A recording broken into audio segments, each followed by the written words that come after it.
Walk in, every head turns like you lit the match. Now the whole room burns. That sundress got me tongue-tied. One smile and I'm on a high. We don't need no fancy lights. Just your hand in mine tonight.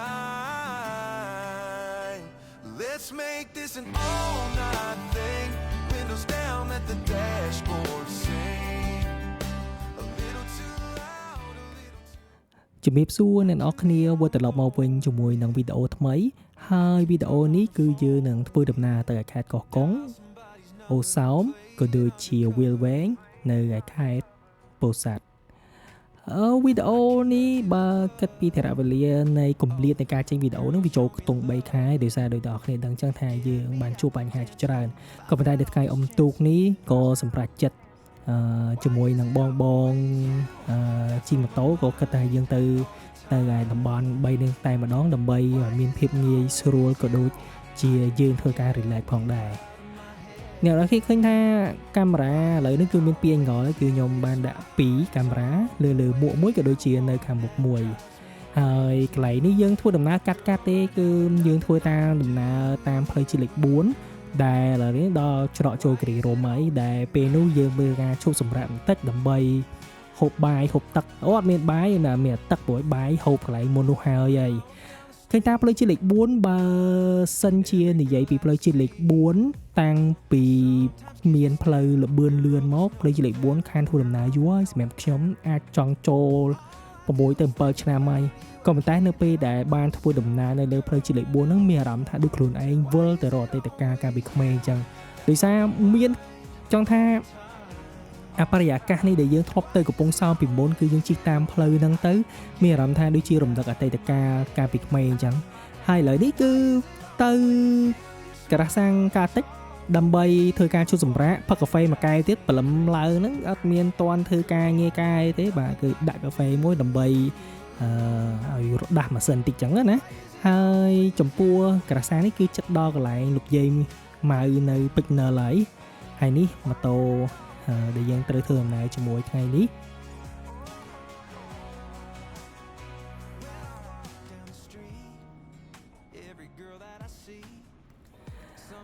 ជាទម្លាប់មិនថាពីមុនឬក៏ឥឡូវទេនៅពេលដែលយើងធ្វើដំណើរដល់កន្លែងលោកយាយម៉ៅគឺត្រូវតែចុះធ្វើការអុជធូបបែបបន់សុំសេចក្តីសុខនៅពេលដែលយើងធ្វើដំណើរនេះផងដែរ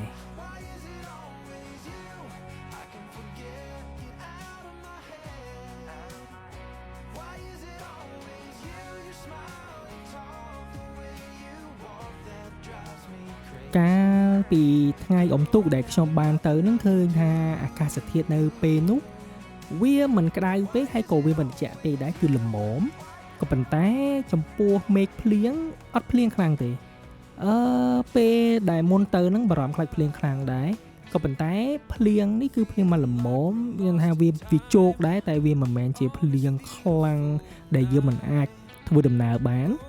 ហើយអ្វីដែលសំខាន់យើងក៏សំខាន់ផ្លូវជាតិលេខ4ឥឡូវគឺមានគូគំនូអីស្អាតមែនតើខានជិះយូរជិះទៅមានអារម្មណ៍តែប្លែកឥឡូវនេះគឺកាត់ចូលដល់ផ្លូវបែកខ្សែអំបិលតែម្ដងផ្លូវដែលគេប៉មប្រាថ្នានៃការជិះហ្នឹងដូចអ្នកនរគ្នាបានឃើញអញ្ចឹងស្រស់ស្អាតមែនតើផ្លូវស្អាតមានគំនូច្បាស់លាស់ហើយសំខាន់យើងបានជិះម៉ូតូជុំគ្នាអញ្ចេះទៀតអស់ពីអីនឹងនិយាយតែម្ដងYour hand in mine, we're free, and nothing else matters, just you and me on this beautiful night. Stars align, hearts entwine, in this moment everything's fine. Forever in our memory, this night will shine. Oh, it's a beautiful night. The world fades away.Dancing in the pale moonlight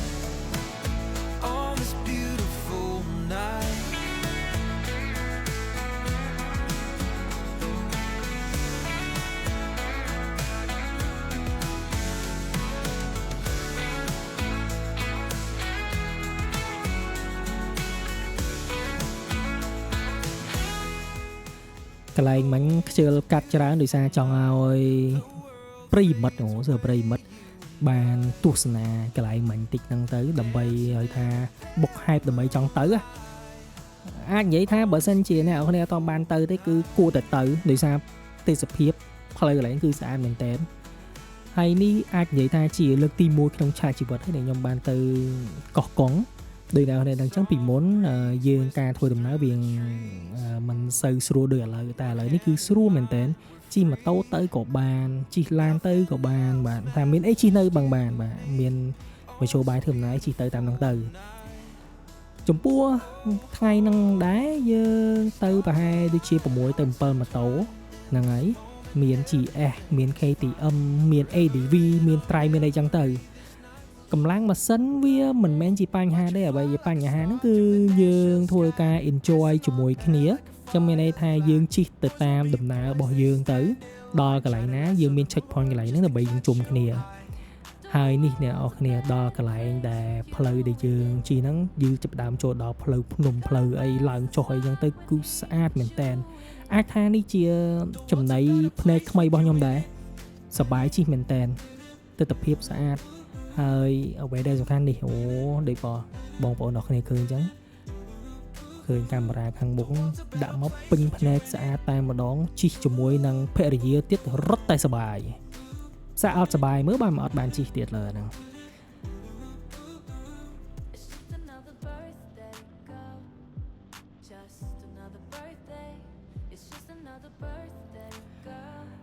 ហើយក៏សូមអភ័យទោសដល់អ្នកនរគ្នាផងដែរដែលខាងបានចេញវីដេអូយូរដោយអ្នកនរគ្នាដឹងចឹងថាម៉ែយានេះគឺយើងមានរឿងជាច្រើនមែនតើប៉ុន្តែឥឡូវនេះយើងគេថា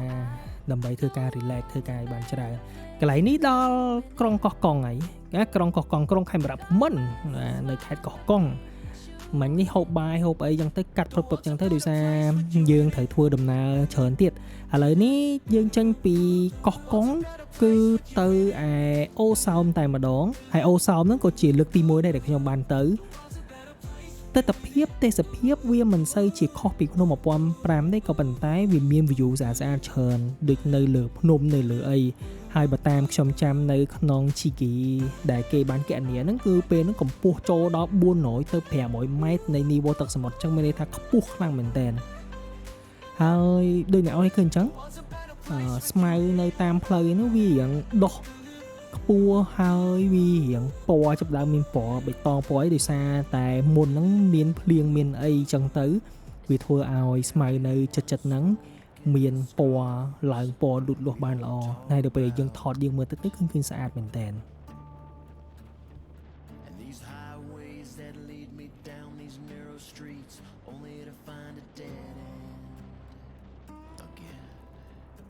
ផ្លូវអូសោមនេះតាមដែលធ្លាប់បានមើលវីដេអូបងកាលពីមុននឹងផ្លូវនេះបានរចនាបានអីហ្នឹងគឺឃើញថាពិបាកមែនតើក៏ប៉ុន្តែឥឡូវនេះផ្លូវស្រួលនេះមិនស្រួលធម្មតានេះគឺមហាសែនស្រួលតែម្ដងចូលសូមជឿលើកទឹកចិត្តដល់អ្នកនរគ្នាដែលបានមើលវីដេអូនេះបើសិនជាមិនទាន់បានទៅទេគួរតែទៅហើយបើសិនបានទៅម្ដងហើយគួរតែទៅម្ដងទៀតដោយសារតែនេះគឺជាការជួយគ្រប់គ្រងក៏ដូចជាជួយលើកតម្កើងទេសចរនៅក្នុងស្រុកយើងផងដែរដោយសារតែបើសិនជាយើងមិនជួយគ្រប់គ្រងគ្នាទេគឺគ្មានអ្នកណាមកជួយគ្រប់គ្រងយើងទេអញ្ចឹងមានយើងជួយ support គ្នាយើងចាយលុយក្នុងស្រុកយើងលុយរបស់យើងហ្នឹងគឺនឹងធ្វើការវិលនៅយើងហ្នឹងឯងអញ្ចឹងមានន័យថាទាំងយើងក៏បានសប្បាយនៅការដើរលេងហើយជាពិសេសគឺបងប្អូនដែលគាត់នៅតាមតំបន់ហ្នឹងក៏គាត់ទទួលបានប្រាក់ចំណូលពីការជួយ support របស់យើងផងដែរ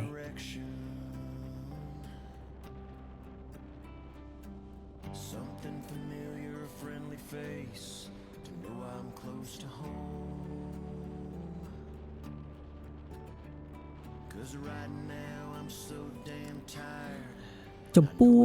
ពេលវេលាដែលពួកខ្ញុំបានទៅហ្នឹងខ្ញុំទៅរយៈពេល2ថ្ងៃ1យប់មានន័យថាខ្ញុំគេងនៅវាលវែង1យប់ហើយថ្ងៃស្អែកគឺខ្ញុំឡើងនៅភ្នំពេញវិញដើម្បីប្រើប្រាស់ពេលវេលានៅថ្ងៃឈប់សម្រាកថ្ងៃទី3ហ្នឹងគឺនៅជាមួយនឹងគ្រួសារ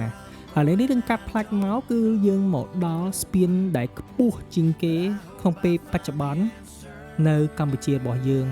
តែស្ពានហ្នឹងគឺល្បីល្បាញខ្លាំងមែនតើអ្នកណាទៅក៏ថតដែរតែថ្ងៃហ្នឹងខ្ញុំស្ដាយមែនតើដែលខ្ញុំអត់បានថតបានច្រើនអត់បានបង្ហោះដ្រូនដោយសារតែអាកាសធាតុហើយអាកាសធាតុហ្នឹងវារភ្លៀងផងវាងឹតផងអញ្ចឹងទៅគិតថាថតទៅក៏វាមិនបានស្អាតដែរតែប៉ិតមែនទេអាហ្នឹងគេហៅថាយើងយកលេសដើម្បីយើងជិះមកថ្ងៃក្រោយទេថាអើយមិនតបានថតហ្នឹងទេអញ្ចឹងយើងមកថតdrone ថតអីនៅស្ពានខ្ពស់អីចឹងទៅយើងបានចាញ់ជិះលេងមួយសាទៀតក្រោយពីបានសម្រាកផឹកទឹកញ៉ាំក្រូចពោធិ៍សាត់ស៊ីនហ្មងចឹងទៅក៏ពួកខ្ញុំបានចេញដំណើរបន្តទៀតគឺទៅវាលវែងដើម្បីទៅកន្លែងស្នាក់នៅ So I pray I'm on the right path. 'Cause where I'm going, God only knows. And I hope I find redemption somewhere down the road. Yeah, ចាប់ពីកន្លែងនេះទៅអាកាសធាតុហាក់ដូចជាចាប់ផ្ដើមសតុំប៉ុន្តែមិនទាន់ភ្លៀងទេវាជាឧបសគ្គសម្រាប់ពួកយើងในការជិះម៉ូតូនៅថ្ងៃហ្នឹងដែរដោយសារតែផ្លូវភ្នំភ្លៀងអញ្ចឹងទៅការធ្វើដំណើររបស់យើងក៏វាមិនសូវបានលឿនហើយក៏យើងមិនសូវបានដូចថាថតអីច្រើនដែរដោយសារតែវាមេឃភ្លៀងអញ្ចឹងទៅយើងរៀងធ្វើការប្រយ័ត្នរៀងៗខ្លួនដែរដល់កន្លែងនេះកន្លែងដែលយើងត្រូវសបាយក៏តែវាភ្លៀងបាទអូដល់កន្លែងលើកដៃលើកជើងបាទហើយនេះគឺបង Flash Rider អូកិត្តិយសមែនតើបានជិះជាមួយនឹងលបងអញ្ចឹងគាត់ថាថ្ងៃហ្នឹងជិះអាហ៊ូថៃលើកដៃលើកជើងធ្វើអីនោះគេបាទហើយនេះបងសិលាកបីខ្មៅហើយខាងមុខនេះគឺបង Noren ម្ចាស់ Rene Shop ពួកខ្ញុំនេះដែលថតសម្ដែងថតអីដល់ពេលគេឲ្យសម្ដែងលើកដៃលើកជើងធ្វើដូចជា enjoy view អញ្ចឹងទៅវាដូចយ៉ាងចង់ភ្លាវដែរក៏មិនតែអីទេបងក៏ថាសមដែរអញ្ចឹងយើងក៏ទទួលទៅតាមអីតែសិស្សច្បងនិយាយទៅកន្លែងនេះដោយសារតែផ្លូវវាស្ងាត់វាអីដែរអញ្ចឹងទៅក៏ពួកយើងបានធ្វើការ enjoy ឈៀលេនៅលើផ្លូវហ្នឹងទៅថតរូបខ្លះអីខ្លះអញ្ចឹងទៅហើយជាពិសេសផងដែរនៅពេលដែលយើងជិះទៅឃើញបងគាត់រាក់ទាក់យើងដែរកន្លែងនេះកាត់ផ្លាច់មកបាទគឺដល់រវងមូលប្រម៉ោយអូឃើញខ្ញុំលើកដៃអូធ្វើដូចគេហ្នឹងដែលមកអញ្ចឹងបាទប្រម៉ោយហ្នឹងដល់ច្រើនដងហើយតែគេហ្នឹងទៅវាវែងអានេះគេហៅថារវងមូលឃុំប្រម៉ោយខេត្តពោធិ៍សាត់អូ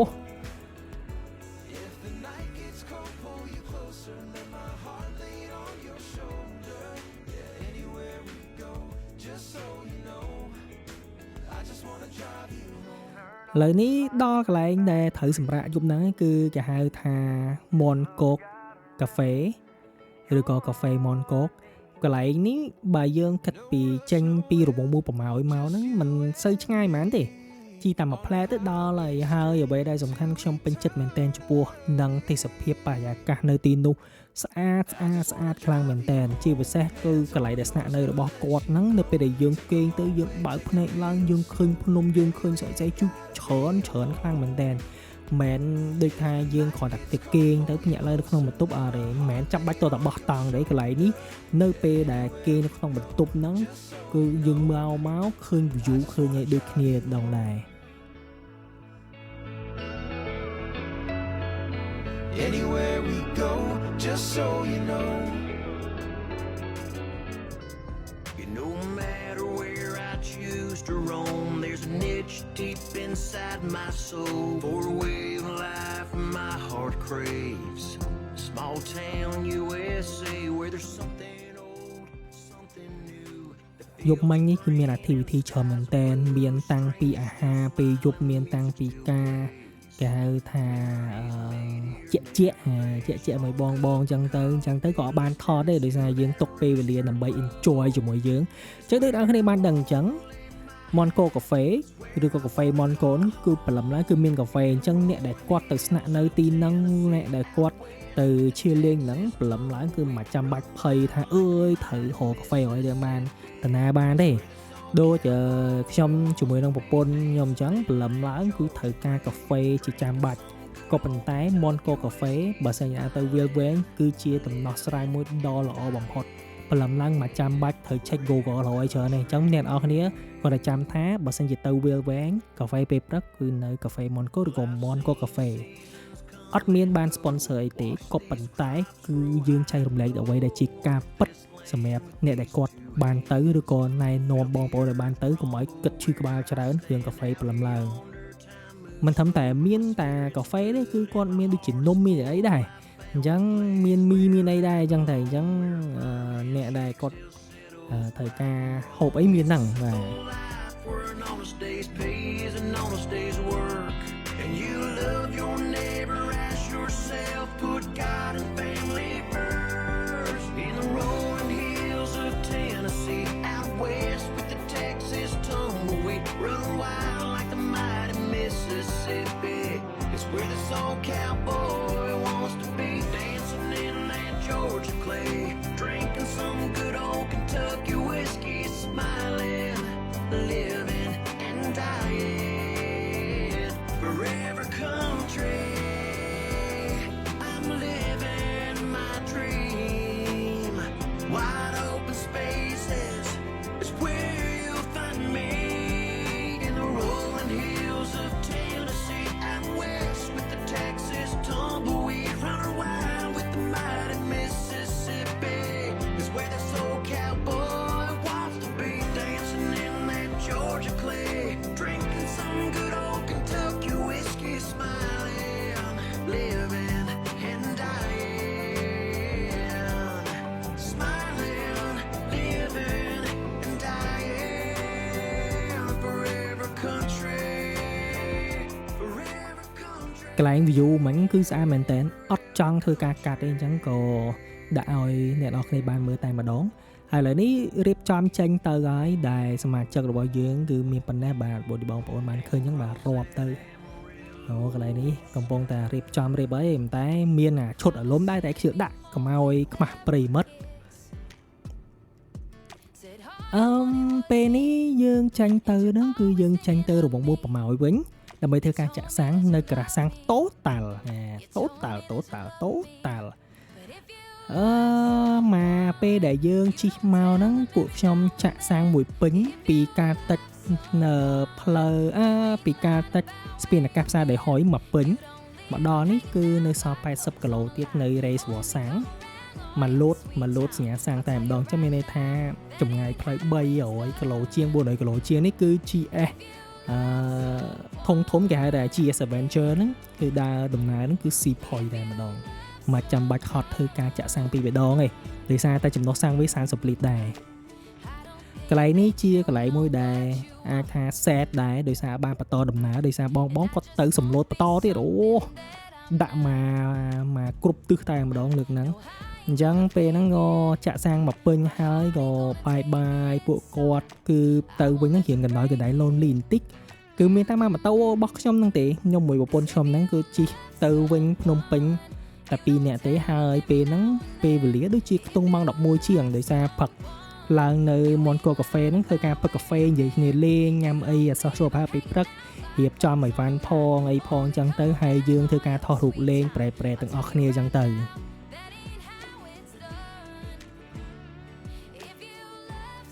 ពេលដែលជិះតាមផ្លូវឃើញថាមានខូចពោធិ៍សាត់លក់អញ្ចឹងក៏ពួកខ្ញុំធ្វើការឈប់ទិញតែម្ដងអញ្ចឹងកន្លែងនេះគឺជាអីដែលបងប្អូនទាំងអស់គ្នាគួរតែធ្វើផងដែរនៅពេលដែលយើងធ្វើដំណើរទៅតាមតំបន់ទេសចរណ៍នេះនៅពេលឃើញបងប្អូនគាត់ធ្វើការលក់អីនៅតាមផ្លូវក៏ដូចជាមានចំការមានអីចឹងទៅយើងអាចចូលសុំទិញសុំអីចឹងណាហើយពេលហ្នឹងទិញហ្នឹងគឺទិញចែកបងចែកប្អូនចែកម៉ាក់ចែកប៉ាចែកអូមានប្រមាណចែកប៉ុណ្ណឹងប៉ុន្តែពេលហ្នឹងយើងភ័យដែរដោយសារទិញច្រើនពេកទិញឡើង50ប្រមាណគ្រាប់អូចឹងទៅខ្លាចអត់មានកន្លែងដាក់តែចេះតែសេរីលិចសេរីកើតមុខក្រោយទៅក៏ចេះដាក់អស់ដែរតែរៀងភ័យដែរដោយសារតែយើងដឹកធ្ងន់ពេកប៉ុន្តែអត់ជាបញ្ហាទេយើងអាចធ្វើដំណើរបានដោយសុវត្ថិភាព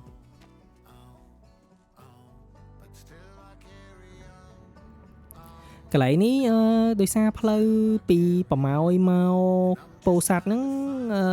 បងប្អូនទាំងគ្នាបានឃើញច្រើនហើយអញ្ចឹងខ្ញុំកាត់មកមានន័យថាឥឡូវនេះគឺដល់ផ្លូវវាងក្រុងពោធិ៍សាត់ហើយអញ្ចឹងថាឥឡូវនេះខ្ញុំជិះទៅផ្លូវជាតិលេខ5នេះក៏នឹកខ្លាំងដែរនៅពោធិ៍សាត់នេះដោយសារការ2ឆ្នាំមុនអាសាចេញទៅមកប៉ុន្តែមួយរយៈចុងក្រោយហ្នឹងអត់បានទៅមកទេឥឡូវដល់កន្លែងបាយថ្ងៃត្រង់ហើយអានេះបាយហើយបាននឹកឃើញធ្វើឯងថតសម្ដែងពាក់ហើយពាក់អីចឹងទៅធ្វើមិនទេបងប្អូនអើយដើម្បីតែ content បានវីដេអូឲ្យមើលហើយអ្នកនរគ្នាបានទៅណាដែរក្នុងពេលអំទូកប្រហែលថ្ងៃហ្នឹងបានទៅណាដែរបើបានទៅណាចាំជួយសរសេរដាក់នៅក្នុង caption ក្នុង comment section នៅខាងក្រោមមកឥឡូវខ្ញុំដាក់កាត់ទេដល់ពោធិ៍សាត់ហើយជីមកផ្លែទេផ្លូវជាតិលេខ5មកដោយសារផ្លូវជាតិលេខ5គឺថាផ្លូវមួយដែលស្អាតដែលមែនតែន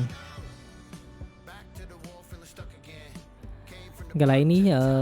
កាត់ទៀតហើយបាទកាត់ឲ្យកាន់តែខ្លីតែម្ដងដោយសារផ្លូវបងប្អូនធ្លាប់ឃើញហើយឥឡូវនេះគឺដល់គេហៅថាបូរីភូមិសំរោងមុនហ្នឹងឥឡូវនេះដល់ស្ពានអាកាសផ្សារដែលហុយវិញហើយដែលព្រលឹមឡើងជិះមកតាមហ្នឹង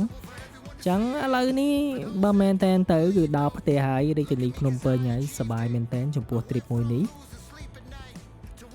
ដំណើរកំសាន្តនៅជើងនេះគឺជាដំណើរកំសាន្តមួយដ៏វែងឆ្ងាយវែងខ្លាំងមែនតែនចាប់ពីភ្នំពេញកោះកុងអូសោមវាលវែងពោធិ៍សាត់កំពង់ឆ្នាំងរហូតមកដល់ទីក្រុងភ្នំពេញវិញហើយជាពិសេសគឺបានជួបមនុស្សថ្មីបានជួបបងដែលគាត់ជាអ្នករស់ស៊ីគាត់ជាអ្នកខ្លះជាអ្នកធ្វើការចឹងទៅអញ្ចឹងយើងបានកំណត់ជាច្រើនដើម្បីធ្វើការអនុវត្តទៅលើជីវិតរបស់យើងប្រចាំថ្ងៃហើយអរគុណអ្នកនរគ្នាសម្រាប់ការតាមដានវីដេអូនេះហើយសង្ឃឹមថាអ្នកនរគ្នាចូលចិត្តវីដេអូនេះបើសិនជាចូលចិត្តកុំភ្លេចចុច like share ក៏ដូចជា comment ហើយជាពិសេសនោះគឺចុច subscribe channel The Traveler 2 ផងដែរហើយឥឡូវនេះគឺខ្ញុំសូមអរគុណក៏សូមជម្រាបលាជួបគ្នានៅវីដេអូក្រោយបាយបាយ